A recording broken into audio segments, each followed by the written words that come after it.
Hello, and thank you for joining us for this episode of AMA's Marketing In. I'm your host, Bennie F Johnson, AMA CEO.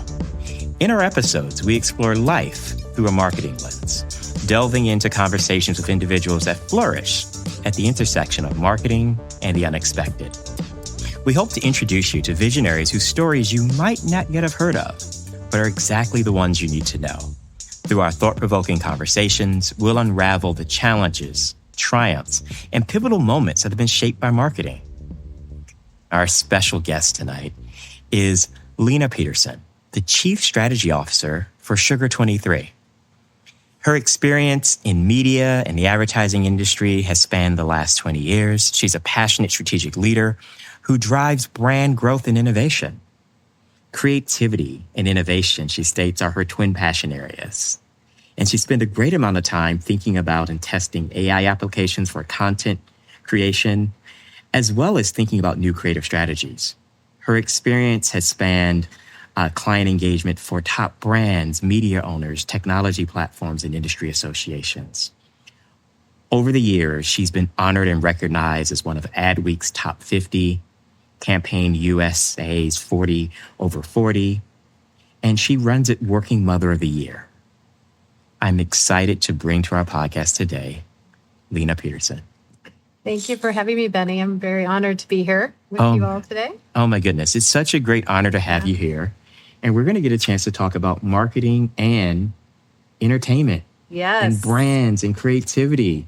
So, we were talking before, we spend a lot of times on planes, the two of us. Yeah. And you get a chance to be between New York, Chicago, and LA.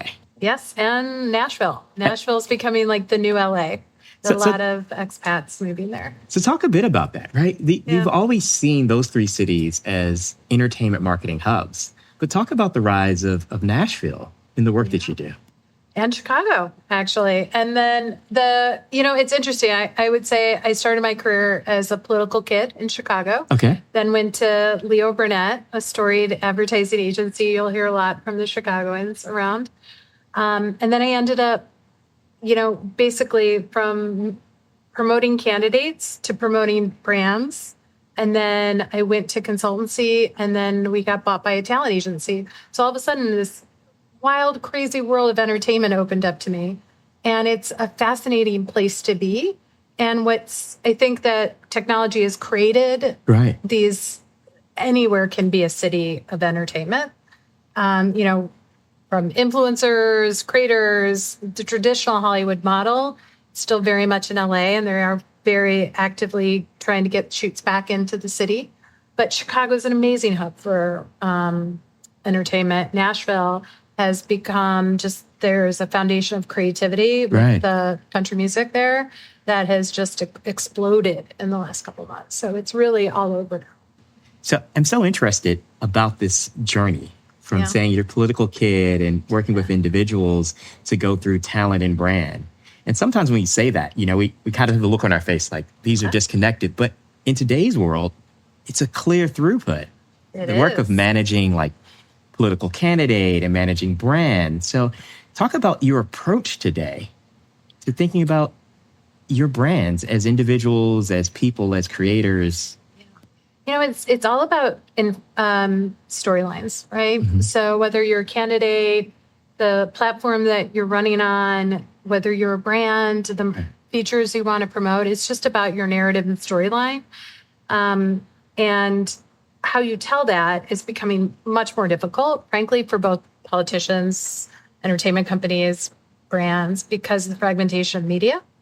So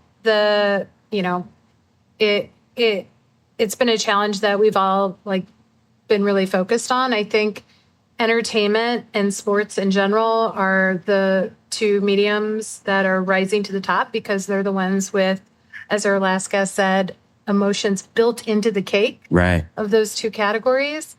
And that emotion can be leveraged on behalf of brands. And that's kind of what we do at Sugar23, which is, we're traditional television film producer. My partner and founder is Oscar-winning producer of Spotlight and multiple Emmy winner. And we he just kind of saw the opportunity that brands usually rent attention. They're added into the Hollywood process after the fact. But why can't they start at the beginning? In some ways, it's Back to the Future, which when you think of Procter & Gamble and soap operas, that was the original entertainment company, right? Right. I was just having that conversation the other day about why do we think it's called soap operas? Yeah. And you think about how distant far we are. And I ended up having this marketing lesson that wasn't intended to be a marketing lesson to kind of bring back content and product and media. Exactly. And I think it's the way that it's been done in the past, and the evolution that we're seeing is that it was very much in your face. Like, I think everyone referenced a lot the American Idol Coca-Cola partnership. When it originally started, it was a giant Coca-Cola on the table, and that was integration. But it doesn't need to be it. It doesn't need to be that, because like fandom in particular has gotten pretty dramatic, pretty intense, right? But if you are bringing entertainment and content that people want to watch to them, that loyalty transfers to you as well. So instead of creating or renting attention and being disruptive with commercial models, which I love, I'm a big advertising agency fan. I love advertising, but this is entertainment as brand funded, brand partnered. Entertainment is another way to really create that connection and to move people down from awareness to compassion to purchase. So how do you ensure that the work you're doing is authentic? That's not just kind of, we put a blue hat on top of it and therefore we're selling blue hats. Right? There's a lot of unlearning that where I spend a lot of my time doing education with brands who have okay, I'm going to sponsor the show. I need to have my brand front and center. And you're like, no, you are connecting with the passion. You're connecting with the feelings.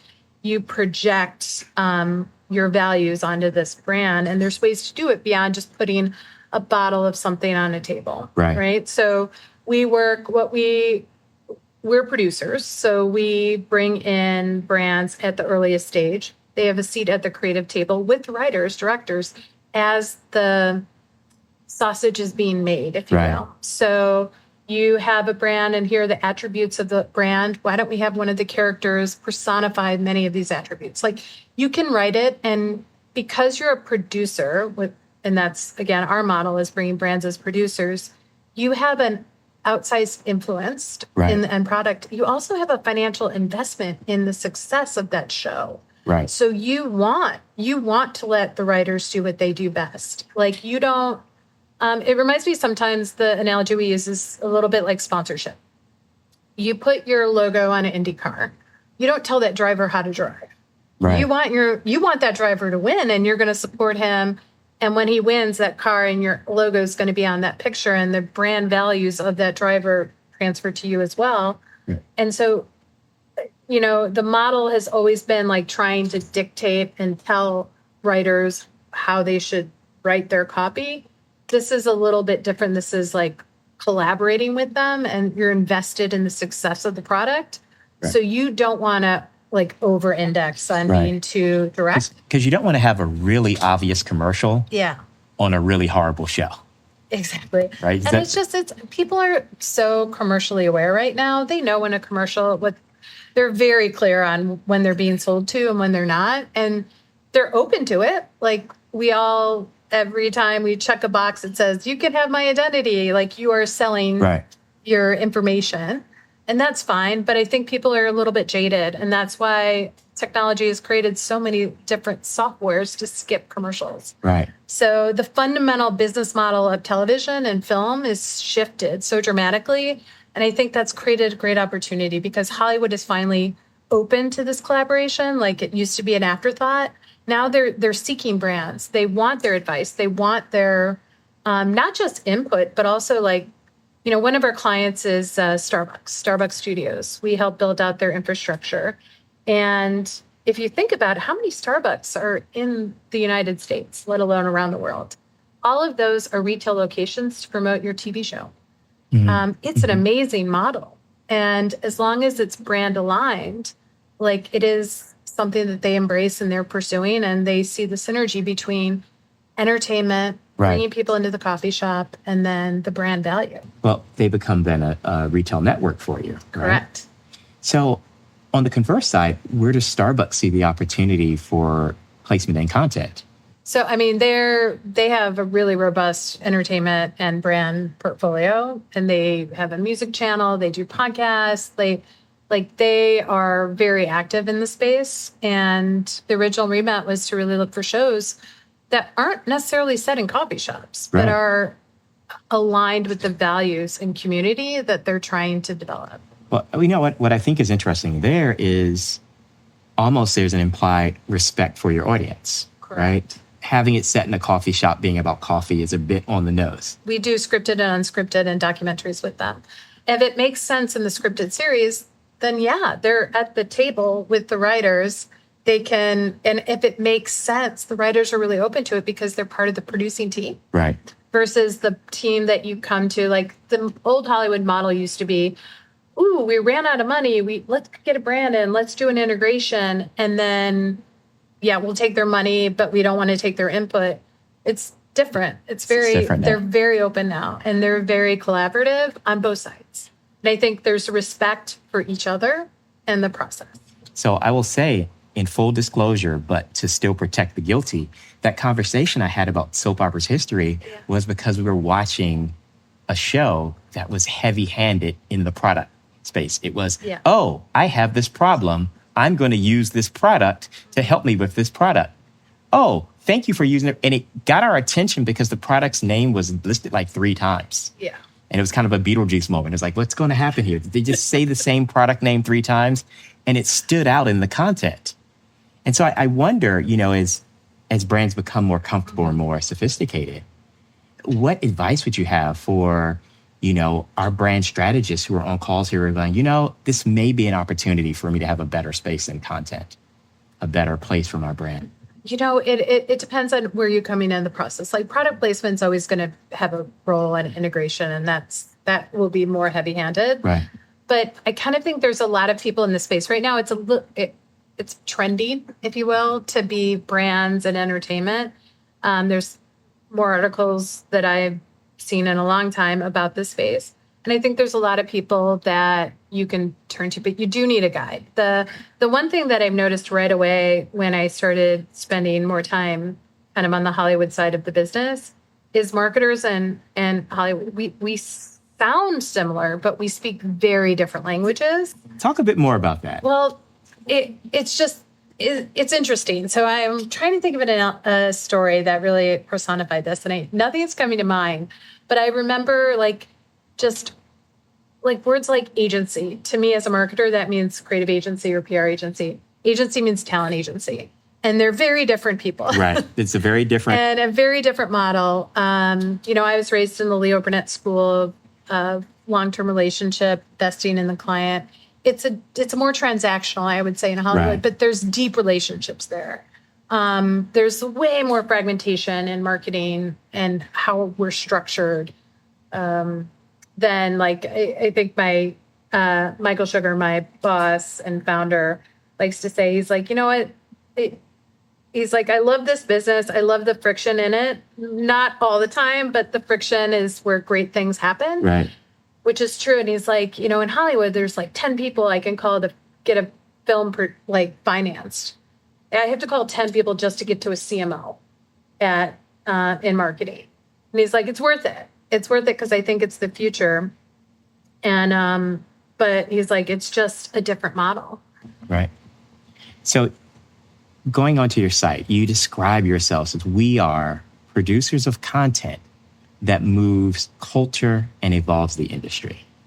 So you've got 2 lofty goals there, to shape culture overall and to evolve the industry.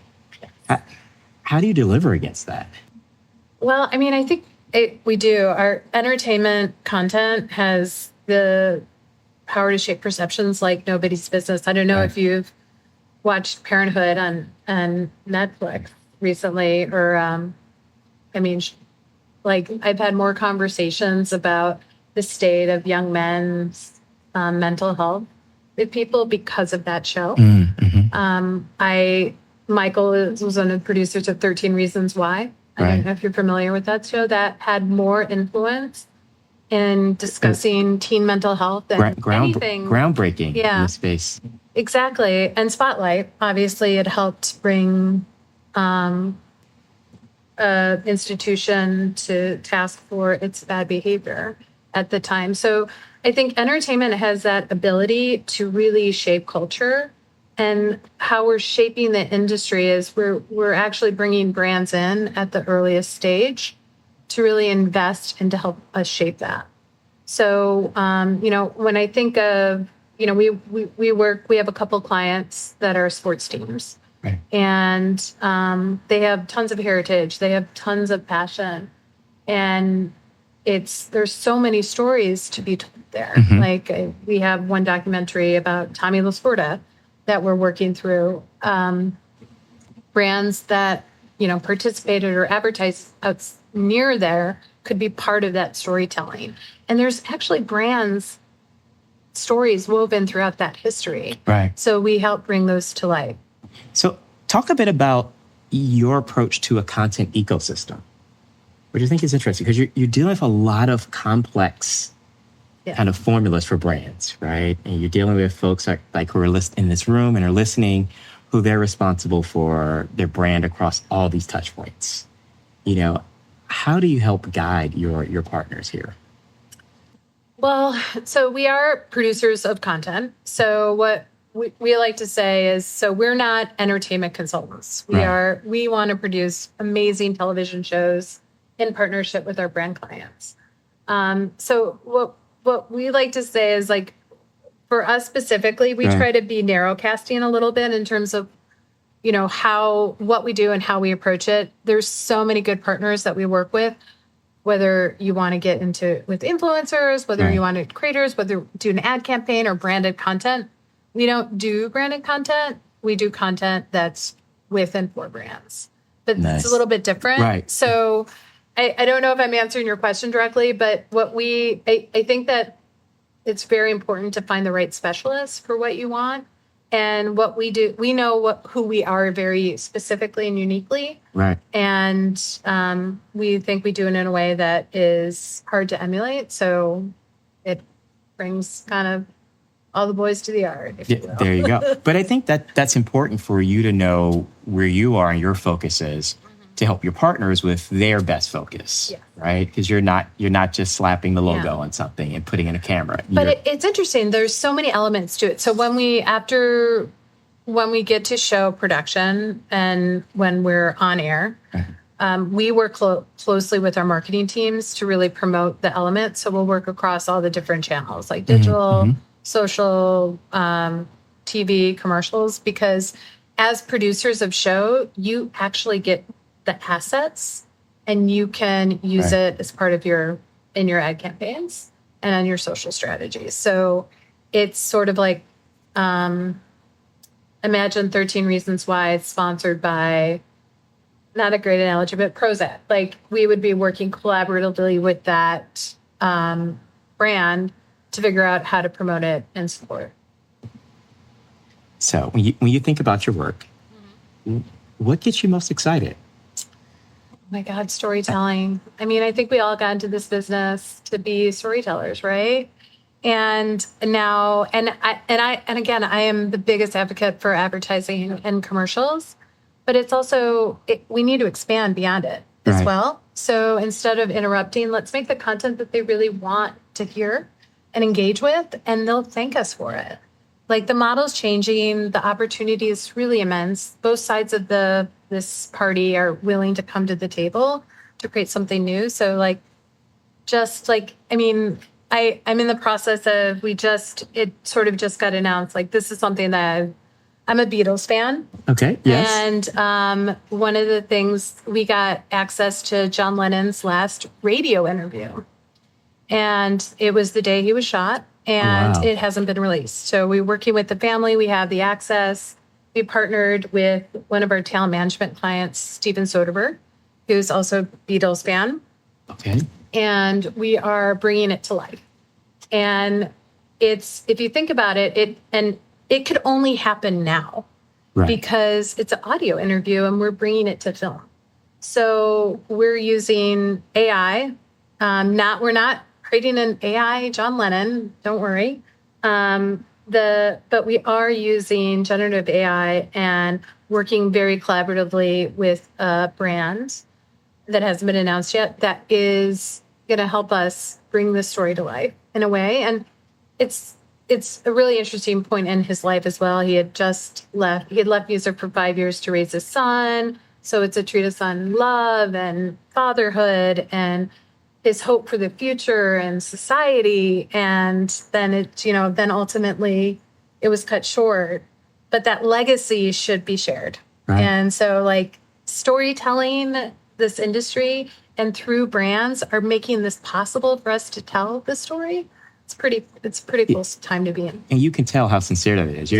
We're getting chills here listening to you talk about kind of this found moment and story that you get to bring together. So many of these stories, like it's whether, and we get to work with some of the best. And I love it because I have worked in my career with some of the best copywriters in the world. And now I get to write with the best Hollywood reporters and bring them together. And it's magic. It really is. So everyone should have their own Hollywood pitch. Yes. So we're going to close out. I'm going to ask you, what is your Hollywood pitch? The log line. Yes. It is very true, by the way. Everyone pitches stories, and it's like Emily in Paris meets American Horror Story. Or sign me up. Yeah, I'm like, okay. So, God, what's the log line? Curiosity coupled with tenacity will win the day every day. So I think curiosity is the superpower of anyone in this marketing industry.